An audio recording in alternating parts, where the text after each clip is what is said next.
મિત્રો કેમ છો? Welcome to the biology world. બાયોલોજીની દુનિયામાં આપ સૌનું સ્વાગત કરું છું. Biology the science of life. દોસ્તો, આપ સૌ મજામાં હશો. લાસ્ટ ટાઈમ આપણે ચેપ્ટર 5 કમ્પ્લીટ કર્યું. હવે આજે આપણે ચેપ્ટર 6 માં આગળ વધીએ.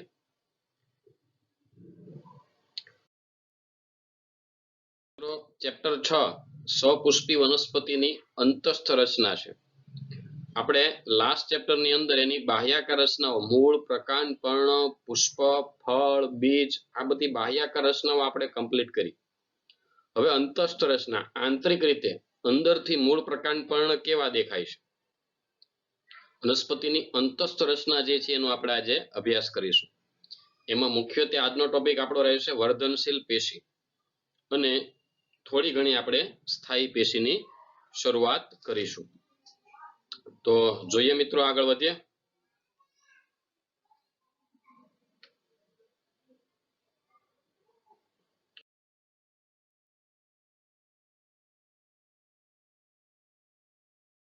તો સ્ટાર્ટ કરીએ પહેલા આપણે એનાલિસિસ જોઈ લઈએ દોસ્તો.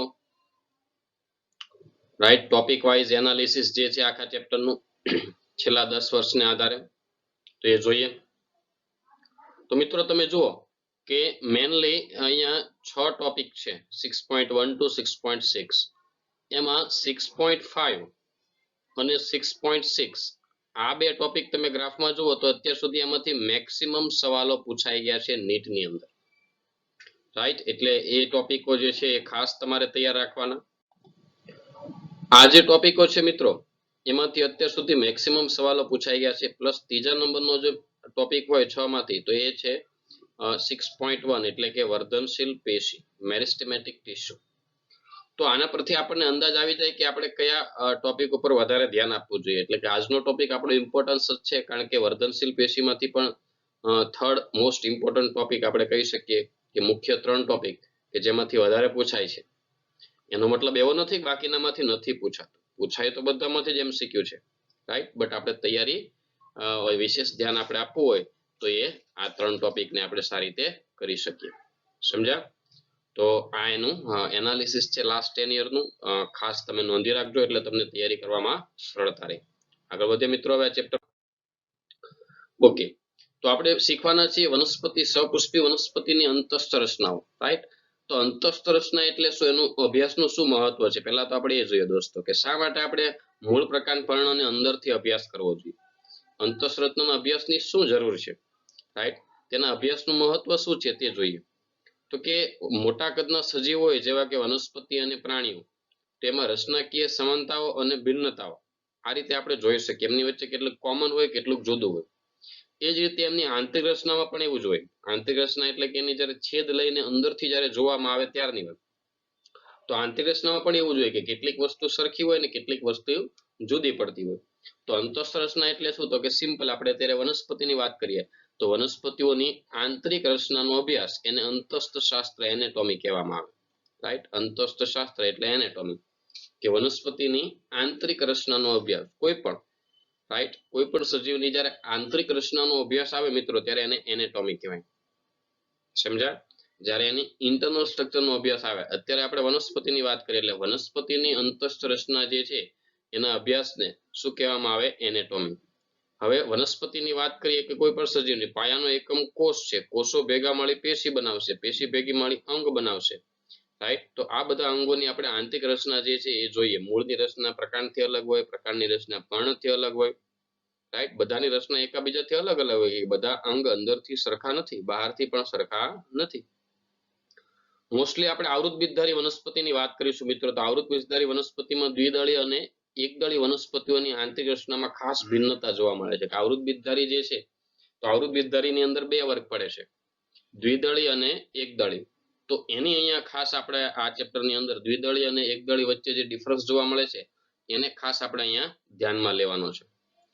આંતરિક રચનાઓ ક્યાં કામમાં આવે, તો કે તેમના ભિન્ન પર્યાવરણ પ્રત્યે અનુકૂલનો દર્શાવે છે. કે આંતરિક રચના અલગ અલગ, ધેટ મીન્સ શું, કે અલગ અલગ પર્યાવરણમાં રહેતી વનસ્પતિ જે છે, અલગ અલગ પર્યાવરણમાં રહેતી વનસ્પતિ જે છે એ અલગ અલગ પર્યાવરણમાં એડજસ્ટ થાય છે, એટલે કે અનુકૂલન કેળવે છે, એવું આ દર્શાવે છે કે આંતરિક રચનાઓ અલગ અલગ છે. રાઈટ, આગળ વધીએ મિત્રો. ત્યાર પછી છે પેશી એટલે શું? પેશીઓના મુખ્ય બે પ્રકાર કયા કયા? હવે મિત્રો આપણે અહીંયા આગળ વધી ગયા છીએ તો પેશીની વાત કરીએ તો પેશી તો તમને ખબર જ છે, વ્યાખ્યા આવતી જ હોય, કોષોનો સમૂહ. થોડીક વ્યવસ્થિત વ્યાખ્યા આપીએ તો સમાન ઉત્પત્તિ અને સમાન કાર્ય કરતા કોષોનો સમૂહ એટલે પેશી. રાઈટ, પેશીથી આપ પરિચિત છો. પેશી એટલે કે કોષોનો સમૂહ, અને એમાં પણ જો આપણે સ્પેશિયલી કહીએ તો સમાન ઉત્પત્તિ અને સમાન કાર્ય કરતા કોષોનો સમૂહ એટલે એને શું કહેવામાં આવે છે? પેશી કહેવાય છે. રાઈટ, હવે પેશીની વાત કરીએ, બટ અહીંયા આપણે વનસ્પતિ પેશીની વાત કરીશું. વનસ્પતિ પેશીમાં મિત્રો એવું હોય કે કોષ વિભાજન કરતા હોય અથવા ન કરતા હોય. જો કોષ વિભાજન પામતા હોય તો એને વર્ધનશીલ પેશીમાં મૂકવામાં આવે, અને જો વિભાજન નથી પામતા તો એને સ્થાયી પેશીમાં મૂકવામાં આવે છે. તો જોઈએ આપણે કોને કહેવાય પેશી. તો સમાન ઉત્પત્તિ સ્થાન અને સમાન કાર્ય કરતા કોષોનો સમૂહ એને શું કહેવામાં આવે છે? પેશી કહેવાય છે. રાઈટ, એટલે કે એવા કોષોનો સમૂહ એટલે કોષોનો સમૂહ એટલે કોષો ભેગા મળી પેશી બનાવે. આ તો આપણને ખબર જ છે, એટલે કોષોનો સમૂહ પેશી કહેવાય. રાઈટ, અને એ સમાન ઉત્પત્તિ ધરાવે અને સમાન કાર્ય ધરાવે એવો સમૂહ. વનસ્પતિ જે છે વિવિધ પ્રકારની પેશીઓની બનેલી છે. હવે નવા રચાયેલા કોષો જે છે એની વિભાજન ક્ષમતા ધરાવે છે કે નહીં? જો મેં વાત કરી એ રીતે કે નવા રચાયેલા કોષો એ એની વિભાજન ક્ષમતા ધરાવે છે કે નહીં? વિભાજન ક્ષમતાને આધારે એને કેટલા જૂથમાં વર્ગીકૃત કર્યા છે? બે જૂથમાં. એક વર્ધનશીલ પેશી અને સ્થાયી પેશી. વર્ધનશીલ પેશીની વાત અગાઉ પણ આવી ગઈ એટલે તમને આઈડિયા આવી ગયો હશે. વર્ધનશીલ પેશી ધેટ મીન્સ કે સતત વિભાજન પામતા કોષો. જે નવા બનેલા કોષો છે જે વિભાજન ક્ષમતા ધરાવે છે એ બધા વર્ધનશીલ પેશીમાં આવશે, અને જેને વિભાજન ક્ષમતા ગુમાવી દીધી એ બધા શેમાં આવશે? સ્થાયી પેશીમાં. રાઈટ, તો વનસ્પતિ પેશી સ્ટાર્ટ કરીએ પહેલા આપણે એને એક ચાર્ટ દ્વારા આખી પેશીને સમજીએ મિત્રો. તો જો આ ચાર્ટ છે વનસ્પતિ પેશીનો. ખાસ સ્ક્રીનશોટ લઈ લેજો અને તમારી નોટબુકમાં ઉતારી લેજો, કારણ કે વનસ્પતિ પેશીને થરોલી સમજીને યાદ રાખવા માટેનો આ બેસ્ટ ચાર્ટ છે, અને ઇઝીલી તમે યાદ પણ રાખી શકશો જો તમે આને દોરી લેશો તો. રાઈટ, એટલે સ્ક્રીનશોટ લઈ લેવું અને ખાસ નોટમાં નોટ ડાઉન કરવું, કારણ કે એનસીઈઆરટીમાં બધા ચાર્ટ ના મળે, આ તમારી સરળતા માટે આપવામાં આવ્યા છે. તો મિત્રો વનસ્પતિ પેશી મુખ્ય બે પ્રકાર હમણાં જ આપણે જોયું. એક વર્ધનશીલ પેશી, બીજું અવર્ધનશીલ પેશી અથવા તો એને કહેવાય સ્થાયી પેશી. તો વર્ધનશીલ પેશીની વાત કરીએ મિત્રો, જે આજે આપણે જોવાના છે મેનલી. વર્ધનશીલ પેશી જે છે એ બે પ્રકારની છે, પ્રાથમિક અને દ્વિતીય વર્ધનશીલ પેશી. પ્રાથમિક વર્ધનશીલ પેશીમાં પાછા બે પ્રકાર, અગ્રીય વર્ધનશીલ પેશી અને આંતરવિષ્ટ વર્ધનશીલ પેશી. ધેટ મીન્સ કે અગ્રીય અને આંતરવિષ્ટ આ બંને શેમાં આવશે? પ્રાથમિકમાં. અને દ્વિતીયક વર્ધનશીલ પેશી એટલે પાર્શ્વીય વર્ધનશીલ પેશી. રાઈટ, એટલે આ ચાર્ટ પરથી એના પ્રકાર યાદ રાખજો એટલે બાકીનું જે છે તમને ઓટોમેટિક યાદ રહી જશે. એટલે વર્ધનશીલ પેશી મુખ્ય બે પ્રકારની, પ્રાથમિક વર્ધનશીલ પેશી, દ્વિતીય વર્ધનશીલ પેશી. પ્રાથમિક વર્ધનશીલ પેશીમાં બે આવશે, કયા કયા? અગ્રીય અને આંતરવિષ્ટ વર્ધનશીલ પેશી. અને દ્વિતીય વર્ધનશીલ પેશી એટલે કઈ થઈ? પાર્શ્વીય વર્ધનશીલ પેશી. રાઈટ, તો આ વાત હતી વર્ધનશીલ પેશીની. હવે જે વિભાજન નથી પામતા એવા કોષો, વિભાજન નથી પામતા એ કોષો અવર્ધનશીલ અથવા તો સ્થાયી પેશી. તો સ્થાયીમાં પાછા બે પ્રકાર છે, સરળ સ્થાયી પેશી અને જટિલ સ્થાયી પેશી.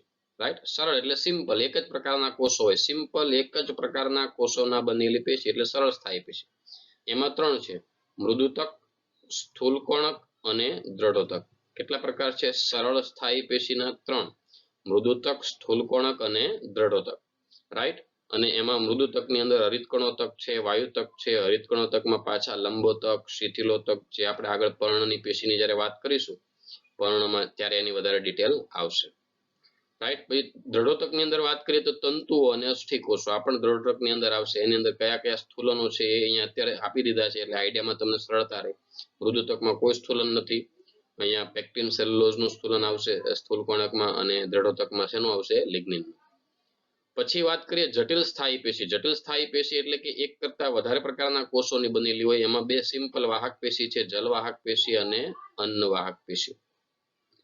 રાઈટ, જલવાહક પેશી એ 4 ઘટકોની બનેલી છે, અન્નવાહક પેશી પણ 4 થી 5 ઘટકોની બનેલી છે. જલવાહક પેશી જુઓ, જલવાહિનીકી, જલવાહિનીકી, જલવાહિની, જલવાહક મૃદુતક અને જલવાહક તંતુ. અન્નવાહક પેશીની વાત કરીએ તો ચાલની કોષો, ચાલની નલિકા, અન્નવાહક મૃદુતક, અન્નવાહક તંતુ અને સાથી કોષો. રાઈટ મિત્રો, તો આ સ્થાયી પેશી છે સરળ એક જ પ્રકારના કોષોની બનેલી, જટિલ એકથી વધારે પ્રકારના કોષોની બનેલી, સરળમાં 3 મૃદુતક, સ્થૂળકોણક અને દ્રઢોતક, અને જટિલમાં 2 જલવાહક અને અન્નવાહક. આ મેઇન ચાર્ટ છે. તો મેઇન ચાર્ટ ખાસ તૈયાર કરજો એટલે અડધું પોણું ચેપ્ટર તમારો આખો પેશીવાળો ભાગ જે છે વનસ્પતિ પેશીવાળો એકદમ સારી રીતે યાદ પણ રહી જાય અને આવડે. એટલે ચાર્ટ તૈયાર કરવાનું ભૂલતા નહીં. ઓકે, આના પરથી તમને બ્રીફ આઈડિયા આવશે ચેપ્ટરનો. તો હવે આગળ વધીએ દોસ્તો. વર્ધનશીલ પેશી એટલે શું, તેના વિવિધ પ્રકારો સમજાવો. એના તો મિત્રો વાત કરીએ આપણે વર્ધનશીલ પેશીઓની. વર્ધનશીલ પેશી એટલે શું, તેના પ્રકાર સમજાવો. આઈએમપી સવાલ ગણાય મિત્રો. એમસીક્યુ પણ ઘણા બધા પૂછાય છે અને મહત્વનો છે, યાદ રાખજો. અગાઉ પણ આનો ઉલ્લેખ આવી ગયો છે. તો વર્ધનશીલ પેશી, વર્ધનશીલ એટલે સતત વિભાજન પામતા કોષો. એવા કોષો કે જે નવા કોષો જે બને છે, રાઈટ, એ સતત વિભાજન પામ્યા કરે. સક્રિય રીતે વિભાજન ક્ષમતા જ હોય, સતત એનું કામ વિભાજન જ પામવાનું. વનસ્પતિમાં મિત્રો વૃદ્ધિ જે છે ને અમુક ચોક્કસ વિસ્તારો પૂરતી જ મર્યાદિત છે. પ્રાણીની વાત કરીએ આપણે તો હોલ બોડીમાં, શરીર, સમગ્ર શરીરમાં બધે જ વૃદ્ધિ થાય. પ્રાણીની વાત કરીએ તો સમગ્ર શરીરમાં બધે જ વૃદ્ધિ થાય છે. બટ વનસ્પતિની જ્યારે વાત કરીએ તો એને અમુક ચોક્કસ એરિયા પૂરતી જ, ચોક્કસ વિસ્તાર પૂરતી જ મર્યાદિત વૃદ્ધિ થાય. એ ચોક્કસ વિસ્તાર કયો, તો કે જ્યાં વર્ધનશીલ પેશી આવેલી હોય. એ ચોક્કસ વિસ્તાર કયો મિત્રો, કે જ્યાં વર્ધનશીલ પેશી આવેલી હોય. અને વર્ધનશીલ પેશી એટલે શું સમજાયું, અગાઉ પણ એનો ઉલ્લેખ આવી ગયો કે સક્રિય રીતે વિભાજન પામતા કોષોનો સમૂહ. રાઈટ, સતત વિભાજન પામતા હોય. જો વનસ્પતિઓમાં વૃદ્ધિ મોટે ભાગે ક્રિયાશીલ સક્રિય કોષ વિભાજનના ચોક્કસ વિસ્તારો પૂરતી જ મર્યાદિત છે. આવા સક્રિય રીતે વિભાજન પામતા કોષોનો સમૂહ એટલે વર્ધનશીલ પેશી. અહીંયા આકૃતિમાં તમે જુઓ, આ બાજુની આકૃતિ, સાઈડમાં જે આકૃતિ આપી છે અહીંયા જુઓ. આ આકૃતિ તમારે દોરી લેવાની છે. એ એનસીઈઆરટી માં નહીં મળે, બટ આ જવાબ અને આગળના જવાબો સમજવામાં તમને મદદ કરશે. આ ટોચનો ડાર્ક કરેલો ભાગ આગળના ભાગે છે એટલે અગ્રીય વર્ધનશીલ પેશી. સેજ વચ્ચેના ભાગે છે નીચે તરફ, રાઈટ, તો એ આંતરવિષ્ઠ વર્ધનશીલ પેશી કહેવાય. કઈ કહેવાય મિત્રો, આંતરવિષ્ઠ. ક્લિયર. અને પછી સાઈડ પર જે આપી છે, જો અહીંયા હું લાલ કલર થી અહીંયા દોરું છું આપે કર્સરની મદદથી, આ જે સાઈડ પર સેજ આવેલી છે એ જે છે એ પાર્શ્વીય વર્ધનશીલ પેશી છે. કઈ છે મિત્રો, પાર્શ્વીય. તો 3 થઈ, અગ્રીય, આંતરવિષ્ઠ અને પાર્શ્વીય. 3 વર્ધનશીલ પેશીઓ છે મુખ્યત્વે. ખ્યાલ આવ્યો. આકૃતિ દોરવી એના પરથી યાદ રાખવામાં સરળતા રહે. તો જોઈએ વન બાય વન. એમાં પહેલી અગ્રીય વર્ધનશીલ પેશી, નામ પરથી જ ખ્યાલ આવી જશે મિત્રો. અગ્રીય વર્ધનશીલ પેશી નામ પરથી જ ખ્યાલ આવી જાય. અગ્ર ભાગમાં હોય. અગ્ર એટલે આગળના ભાગમાં. મૂળ અને પ્રકાંડના અગ્ર ભાગમાં આવેલી પેશી, વર્ધનશીલ પેશી, એને અગ્રીય વર્ધનશીલ પેશી કહેવાય. મૂલાગ્ર, મૂળનો આગળનો ભાગ મૂલાગ્ર, પ્રકાંડનો આગળનો ભાગ પ્રરોહાગ્રમાં આવેલી પેશી છે. મૂળ તથા પ્રરોહના અગ્રસ્થ ભાગમાં આવેલી પ્રાથમિક પેશી નું નિર્માણ કરતી પેશી એટલે અગ્રીય વર્ધનશીલ પેશી. અહીંયા આપેલું છે મૂળની અગ્રીય વર્ધનશીલ પેશી, એનસીઈઆરટી ની આકૃતિ છે. અને એની બાજુની જે છે પ્રરોહ એટલે કે પ્રકાંડની વર્ધનશીલ પેશી. મૂળ નીચે તરફ આગળ વધતું હોય એટલે ટોચ એ રીતે આપી છે, પ્રરોહ ઉપર તરફ વધતું હોય તો મૂલાગ્ર અને પ્રરોહાગ્રની વર્ધનશીલ પેશીની ડાયાગ્રામ તમને આપી છે. રાઈટ, આગળ વધીએ મિત્રો.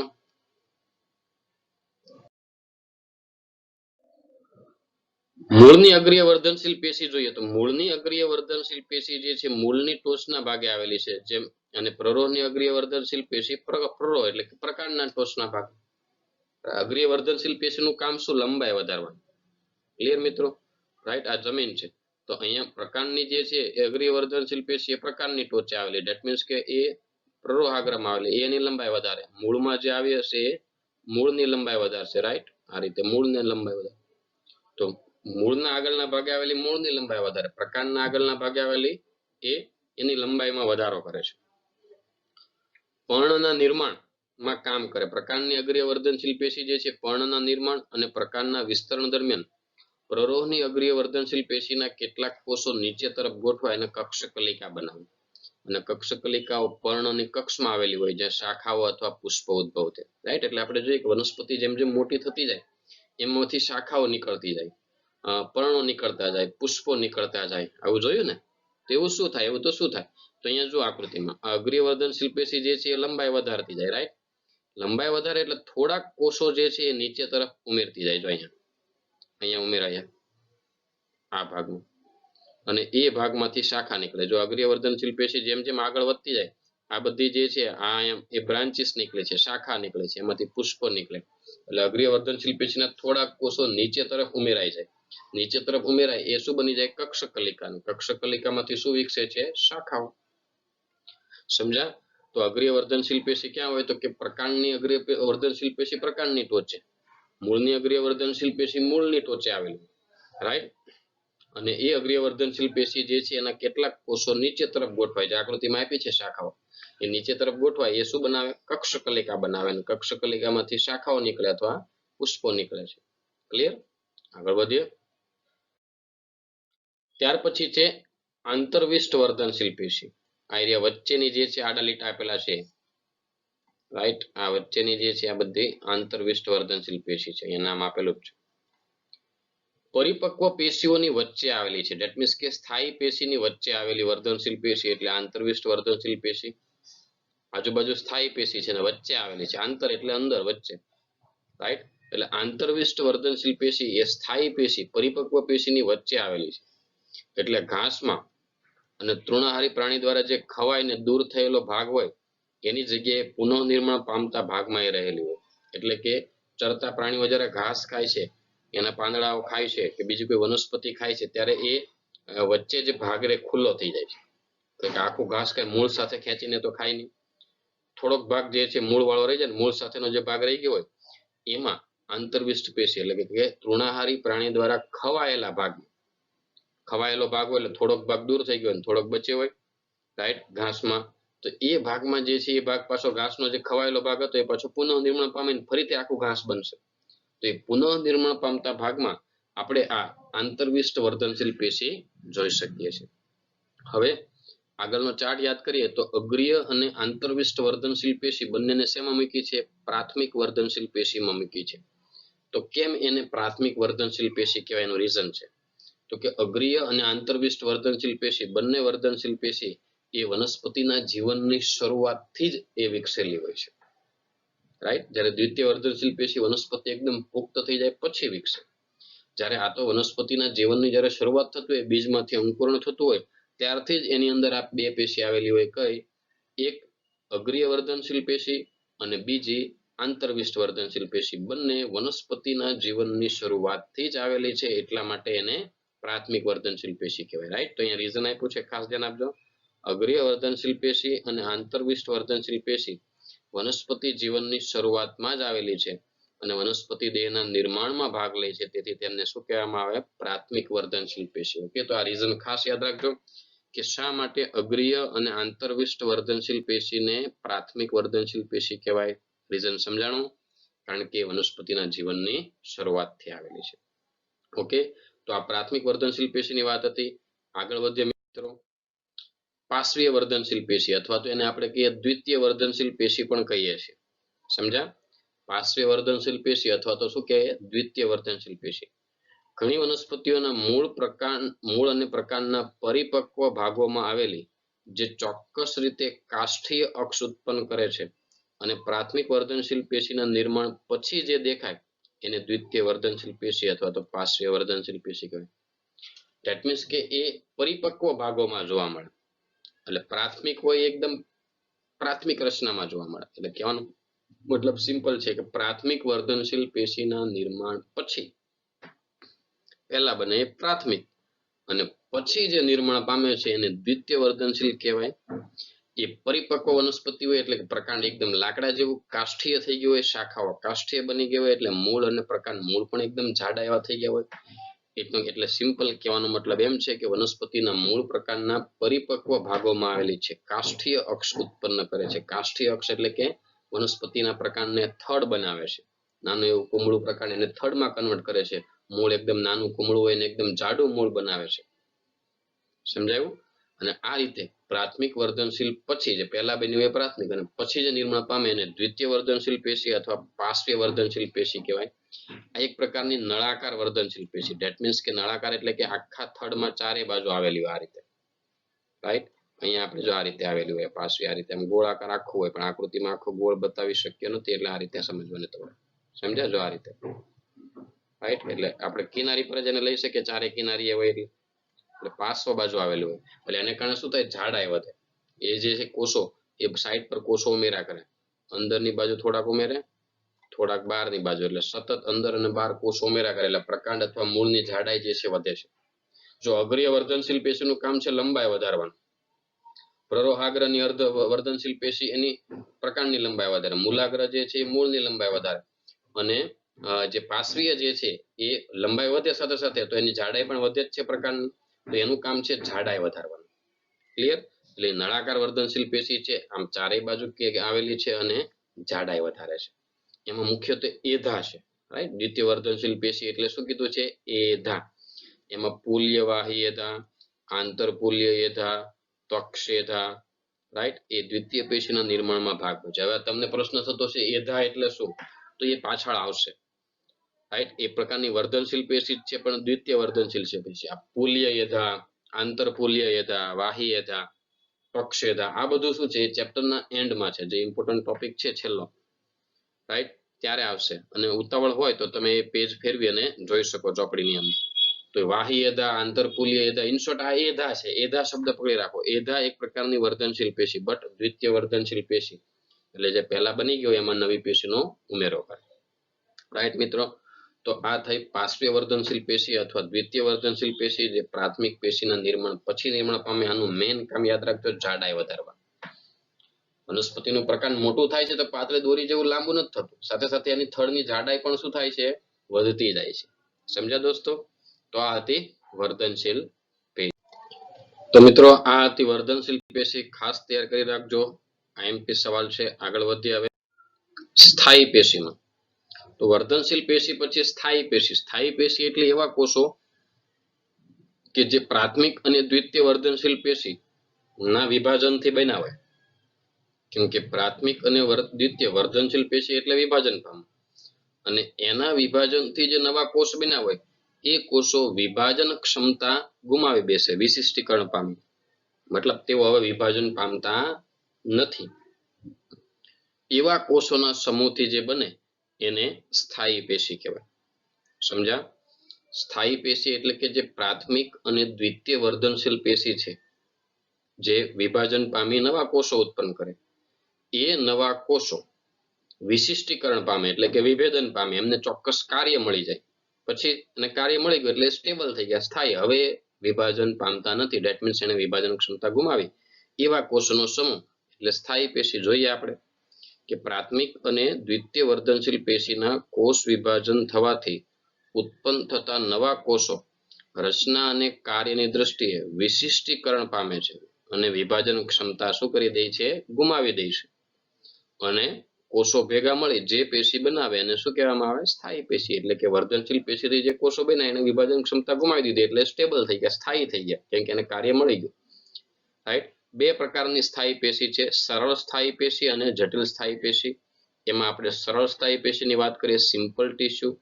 તો સિમ્પલ એટલે એકદમ સિમ્પલ, ધેટ મીન્સ કે એક જ પ્રકારના કોષો હોય, પેશી બનેલી હોય પણ એમાં only single type of cell, માત્ર એક જ પ્રકારના કોષોની બનેલી હોય, રાઈટ. અને સ્થાયી પેશી છે એટલે કોષો ફરીથી વિભાજન ક્ષમ હોતા નથી, એટલે વિભાજન પામતા નથી. અને આ સ્થાયી પેશીના બધા જ કોષ રચના અને કાર્ય એક સરખા હોય એટલે એને સરળ સ્થાયી પેશી કહેવાય. સમજ્યા? એના મુખ્ય ત્રણ પ્રકાર, મૃદુતક, સ્થૂલકોણક અને દ્રઢોતક. એમાંથી આજે આપણે બે જોઈશું, મૃદુતક અને સ્થૂલકોણક. સમજ્યા? કે જે રચના અને કાર્ય રીતે બધા જ કોષો એક સરખા છે, સમાન છે, અને એક જ પ્રકારના કોષોની બનેલી પેશી, એને શું કહેવામાં આવે છે? સરળ સ્થાયી પેશી. મુખ્ય કેટલા પ્રકાર છે? ત્રણ, મૃદુતક, સ્થૂલકોણક અને દ્રઢોતક. તો જોઈએ મૃદુતક, પેરેન્ચાઇમા ટીસ્યુ, રાઈટ. મૃદુ કહેવાય, મૃત પેશી કે તરીકે ઓળખાય. મૃદુતક પેશીના કોષો વિવિધ અંગોની અંદર અલગ અલગ ઘટકો બનાવે. કોષો સામાન્ય રીતે સમવ્યાસી છે. તમે આકૃતિમાં જો બધાનો વ્યાસ એક સરખો હશે, ઓલમોસ્ટ બધા એક સરખા કદના કોષો છે. બહુ લાંબા ટૂંકા નથી, મારાથી લાંબા ટૂંકા દોરાઈ જાય છે, બટ બધા જ જે છે એક સમાન કદના છે ઓલમોસ્ટ, રાઈટ. સમવ્યાસી છે, ગોળાકાર હોય, કેટલાક અંડાકાર હોય, કેટલાક વર્તુળાકાર હોય, કેટલાક બહુકોણીય, અહીંયા જે આકૃતિ છે આપણને બહુકોણીય ટાઈપના મૃદુતક કોષો છે, રાઈટ? એકદમ ગોળ નથી, લંબગોળ નથી, બહુકોણીય છે. દેખાય? એની દિવાલ તમે જુઓ તો પાતળી અને સેલ્યુલોઝની બનેલી વનસ્પતિ કોષ હોય એટલે સિમ્પલી યાદ રાખવાનું એમાં સેલ્યુલોઝ તો હોય, અને અહીંયા કેવી છે? પાતળી અને સેલ્યુલોઝની બનેલી.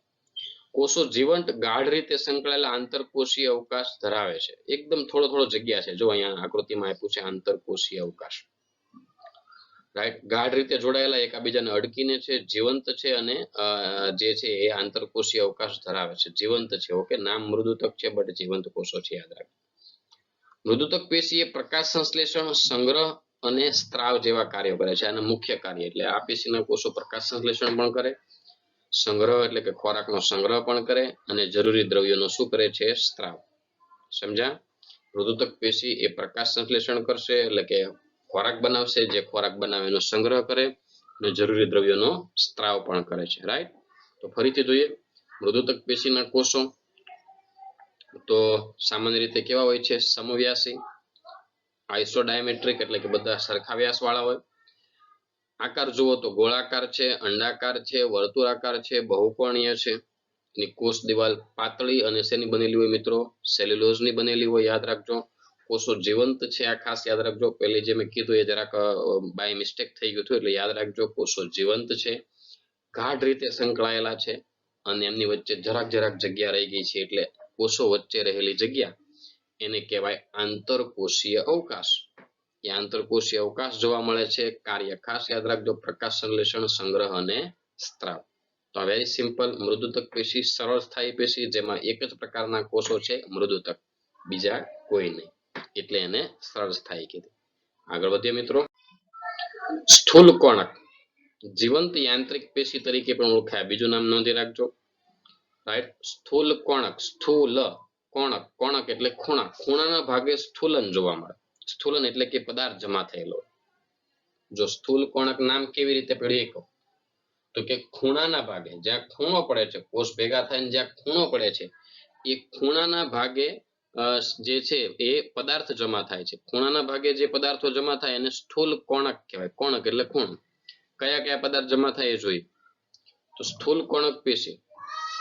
સ્થૂલ કોણક પેશી એ દ્વિદળી વનસ્પતિના અધિસ્તરની નીચેના સ્તરમાં આવેલી છે, અને એકદળી વનસ્પતિના ભૂમિગત ભાગમાં એનો અભાવ છે. આ નોંધવા જેવો મુદ્દો. દ્વિદળી વનસ્પતિનું અધિસ્તર, અધિસ્તર એટલે સૌથી બહારનું સ્તર, મૂળ, પ્રકાંડ, પર્ણમાં outermost layer. Outermost layer એટલે કે સૌથી બહારનો. આપણે જો એનો છેદ લઈએ, તમે બીજી આકૃતિ જોશો તમારી ચોપડીમાં, તો સૌથી એનો છેદ લો તો સૌથી બહારનું લેયર એ અધિસ્તર, એની નીચે આવેલી છે. અને એકદળીના ભૂમિગત ભાગ, ભૂમિગત ભાગ એટલે કયો હોય? જમીનની અંદર કયો ભાગ હોય? મૂળ. સમજ્યા? એકદળીનો ભૂમિગત ભાગ એટલે મૂળ, એટલે એની અંદર એનો શું જોવા મળે છે? અભાવ જોવા મળે છે. ખાસ યાદ રાખજો. અધિસ્તર પેશી એક સરખા સ્તરો કે ટુકડાઓમાં જોવા મળે છે, એટલે કે અધિસ્તરીય પેશી જે છે એક સળંગ અથવા તો ટુકડાઓ સ્વરૂપે જોવા મળે. આ એક ટુકડો હોય તો પછી પાછો બીજો ટુકડો, પછી ત્રીજો ટુકડો, એ રીતે, અથવા તો સળંગ આખી સ્થૂલ કોણક પેશીની બનેલી હોય.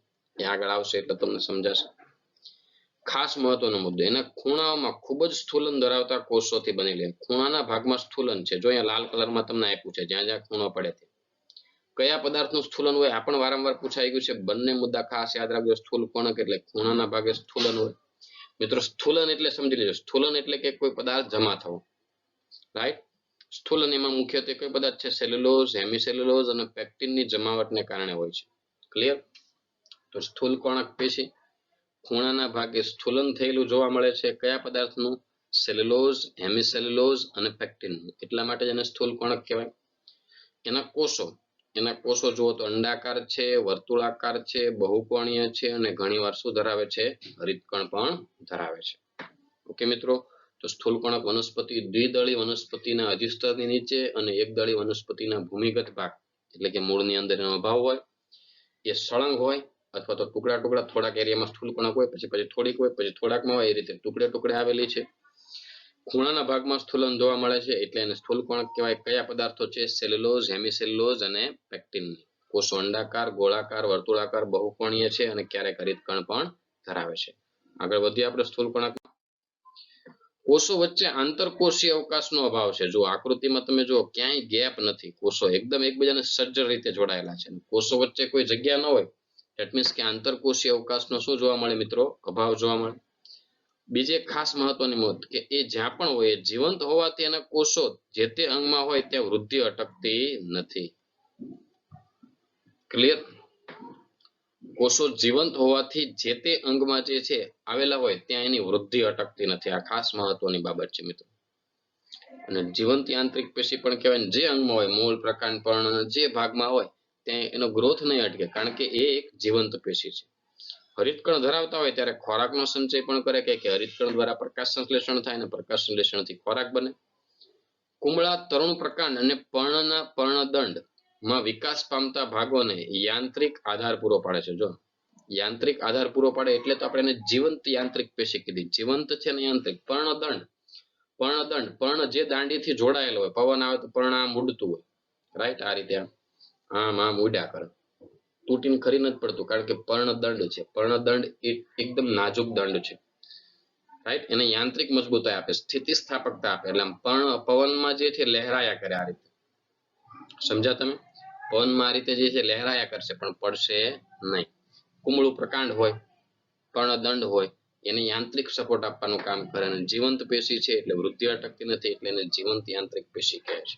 ઓકે, તો ખાસ યાદ રાખજો સ્થૂલકોણક પેશી. તો આજે આપણે જે છે એ જોઈ સ્થૂલકોણક. આગળ વધીએ. ધેટ્સ ઓલ ફોર ટુડે મિત્રો. તો આજે જે શીખ્યા એ ખાસ યાદ રાખજો. મુખ્યત્વે વર્ધનશીલ પેશી આખી તૈયાર કરવાની, પછી સ્થાયી પેશી. સ્થાયી પેશીમાં આપણે સરળ સ્થાયી પેશીની વાત કરી.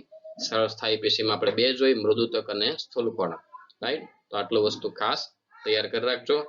નવા વિડીયો લેક્ચરમાં ફરી મળીએ. ત્યાં સુધી ધ્યાન રાખજો. Okay, take care, C you again. Okay, મળીએ પછી. We come across several varieties of plants every day. The internal structures of these plants have some similarities and some differences. The study of the internal structure of plants is known as anatomy. Let's understand the anatomy of a flowering plant. A plant is formed of different types of tissues. Tissue refers to a group of cells that have a similar structure and perform the same function. There are two main types of plant tissues: meristematic tissues and permanent tissues. Meristematic tissues undergo active cell division, while the permanent tissues do not undergo any division. The word meristem has been derived from the Greek word meris, which means division. The specialized region in plants where meristematic tissues are present is known as the meristem. Active cell division takes place in this region, leading to the growth of the plant. After meristematic division, the newly formed cells become structurally and functionally specialized and lose the ability to divide. These cells are also known as permanent cells or mature cells. There are two basic types of meristems: primary and secondary. Primary meristems help in the development of the primary plant body. They are present throughout the life of the plant. Primary meristem can be further divided into two types: apical meristem and intercalary meristem. Apical meristems are named depending on their location in the plant's body. The meristem found at the tips of the roots is known as root apical meristem, whereas the meristem found at the tip of the shoot is known as shoot apical meristem. During the formation of the leaves and the elongation of the stem, some cells are left behind from the shoot apical meristem. These cells form axillary buds. Axillary buds are formed at the axil of the leaves and can develop into a branch or a flower. During the formation of the primary plant body, some particular regions of the apical meristem produce dermal tissues, ground tissues, and vascular tissues. Another type of primary meristem is intercalary meristem, which occurs between mature tissues. It helps in regenerating grass blades removed or eaten by grazing animals. Meristem that appears later in a plant's life is called secondary or lateral meristem. It occurs in the mature regions of the roots and shoots of many plants. Secondary meristem is responsible for producing woody axis and secondary tissues. Fascicular vascular cambium, interfascicular cambium, and cork cambium are some examples of secondary meristems. Thus, meristematic tissues play a vital role in the primary and secondary growth of a plant.